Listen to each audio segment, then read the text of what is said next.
सोना देने वाले जादुई 3 सांता। घर में पीटर बिस्तर में पड़ा बीमार बीवी जूली से बात करता है। उनके पास खड़ी बच्ची मरियम। जूली, इस क्रिसमस तक तुम बिल्कुल स्वस्थ हो जाओगी और देखना फिर हम सब मिलकर क्रिसमस मनाएंगे।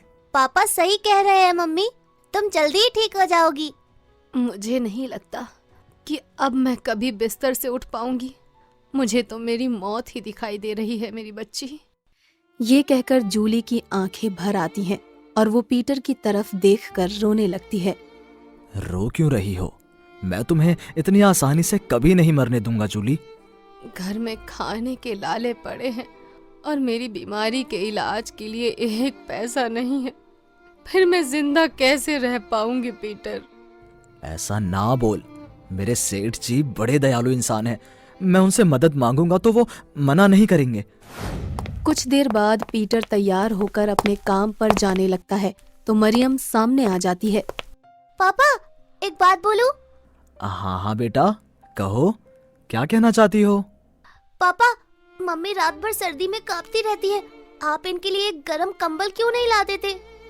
हालांकि गरम कंबल खरीदने के लिए पीटर की जेब में पैसे नहीं थे, मगर फिर भी वो मरियम का मन रखने की कोशिश करता है। ठीक है, मैं आज ही शाम को काम से लौटते समय तुम्हारी माँ के लिए गरम कंबल और तुम्हारे लिए नया स्वेटर खरीद कर ले आऊंगा, ठीक है? पीटर की ये बात जूली को अच्छी नहीं लगती। आप 2 साल से अपने लिए तो स्वेटर खरीद ही नहीं पाए, सारी सर्दी ऐसे ही निकाल देते हैं। पहले अपने लिए एक स्वेटर खरीद लीजिए, हम दोनों की तो बाद में सोचिएगा, समझे? हाँ पापा, मम्मी सही कह रही है, आप अपने लिए भी एक स्वेटर खरीद लीजिएगा। ठीक है, फिर मैं अपने लिए भी एक स्वेटर खरीद लेता हूँ। अब तो खुश? हाँ पापा, खुश। उस दिन पीटर अपने सेठ के घर पर जाता है तो देखता है कि सेठ अपनी बेटी अलीशा के लिए एक ऐसी मूर्ति खरीद कर लाता है जिसमें 3 बौने होते हैं और उस मूर्ति को अलीशा पसंद नहीं करती। मुझे ये मूर्ति पसंद नहीं है, मैं इसे नहीं लूंगी, मेरे लिए कोई और मूर्ति लेकर आना।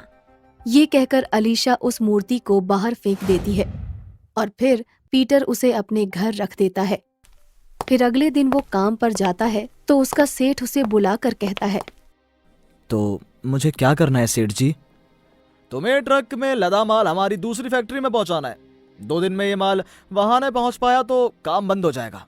ये सुनकर पीटर घबरा जाता है और सेठ जी, मेरी पत्नी बीमार है और इसलिए मैं उनको अकेला छोड़कर कैसे जा सकता हूँ। ये काम आप किसी और से करवा लेते तो अच्छा होता। देखो, ये काम तो तुम्हें ही करना पड़ेगा। अगर नहीं कर सकते तो अपना हिसाब करो और अपने घर भाग जाओ।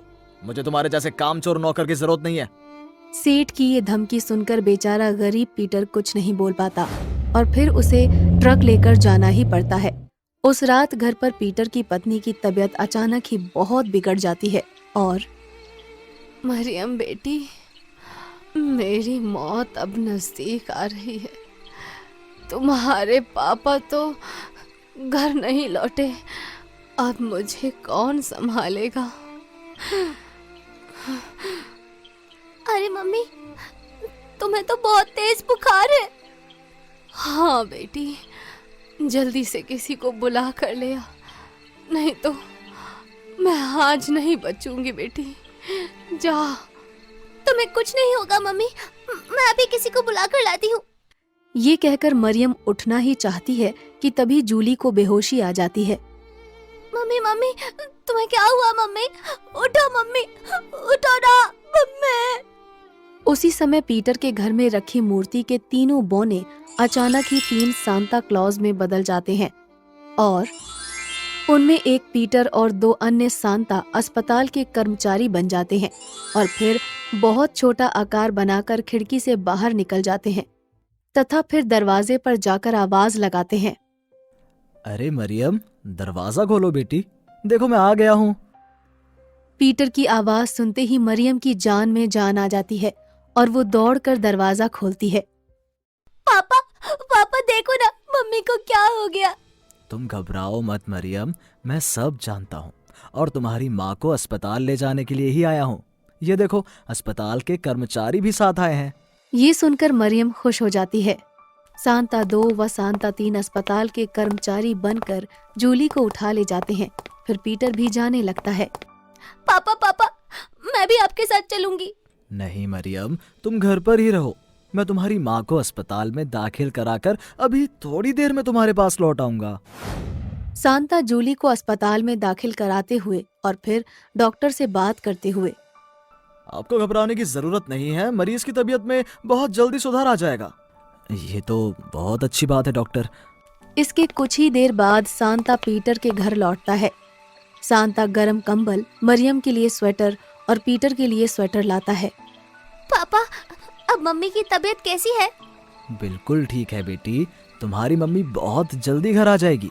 ये कहकर सांता बैग से कंबल और स्वेटर निकालते हुए, ये देखो, तुम्हारी माँ के लिए गरम कंबल और तुम्हारे लिए स्वेटर। पर क्या आप मेरे लिए नहीं लाए? अरे लाया हूँ ना, अपने लिए भी लाया हूँ। मेरा स्वेटर इस बैग में रखा है। ये कहकर सांता क्लॉज वहाँ से जाने लगता है। अच्छा मरियम, अब मैं चलता हूँ बेटी। पर आप इस समय कहाँ जाएंगे पापा? एक बार अस्पताल जाकर आता हूँ बेटी, तुम्हारी माँ का पता ले आता हूँ। ये कहकर सांता चला जाता है और फिर तीनों सांता क्लॉज इकट्ठा होकर, ये पीटर कहाँ गया होगा? ये तो देखना पड़ेगा। देखें क्या? हाँ, देखते हैं।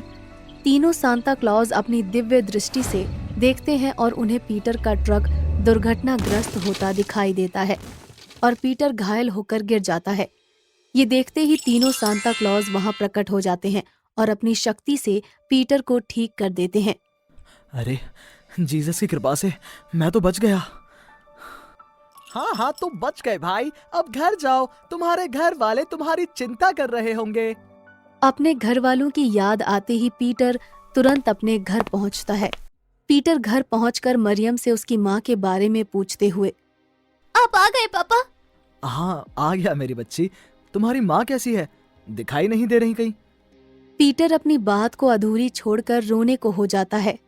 आप रोने क्यों लगे पापा? तुम्हारी माँ कहीं दिखाई नहीं दे रही, इसलिए। कहाँ है? ये सुनकर मरियम हैरानी में पड़ जाती है और, अरे पापा, आपको क्या हो गया? आप खुद ही तो मम्मी को अस्पताल में दाखिल करा कर आए थे, भूल गए क्या? क्या? कब? 2 रोज पहले ही तो लेकर गए थे। ये सुनकर पीटर गहरे असमंजस और हैरत में पड़ जाता है और फिर पीटर और मरियम अस्पताल में जूली से बातें करते हुए, अब कैसी हो जूली? जीसस की कृपा से अब ठीक हो गई हूँ पीटर। तभी डॉक्टर आ जाते हैं और, आप इन्हें समय पर अस्पताल ले आए मिस्टर पीटर, इसलिए इनकी जान बच गई। लेकिन अब ये ठीक हो गई हैं और कल आप अस्पताल का बिल जमा करके इन्हें घर ले जा सकते हैं। डॉक्टर की बात सुनकर पीटर, मैं तो यहाँ था ही नहीं और इन सबके अनुसार मैं यहीं था। इस बात में जरूर कुछ राज है, मगर इसे बाद में समझूंगा। पहले अस्पताल के बिल के लिए पैसे का प्रबंध करता हूँ। अस्पताल के बिल को लेकर पीटर गहरी चिंता में पड़ जाता है। रात में सोते समय, अस्पताल का बिल भरने के लिए तो सेठ जी की बहुत मिन्नतें करनी होंगी, या फिर ये घर ही बेचना पड़ेगा। ये तो बहुत बड़ी समस्या है। यही सोचते सोचते पीटर सो जाता है और फिर रात में तीनों सांता क्लॉज आकर अपनी अपनी तरफ से लाल मोजों में सोना भरकर पीटर के बेड के पास रखते हैं और सुबह उठते ही पीटर हैरान रह जाता है। अरे ये मोजे तो सोने के सिक्कों से भरे हुए हैं। ये चमत्कार तो। ये कहते कहते पीटर आगे कुछ नहीं बोल पाता और वो सब कुछ समझ जाता है। ये सब चमत्कार तो जीसस और सेंटा क्लॉज का ही हो सकता है। उन्हीं ने मुझ गरीब की मदद की है।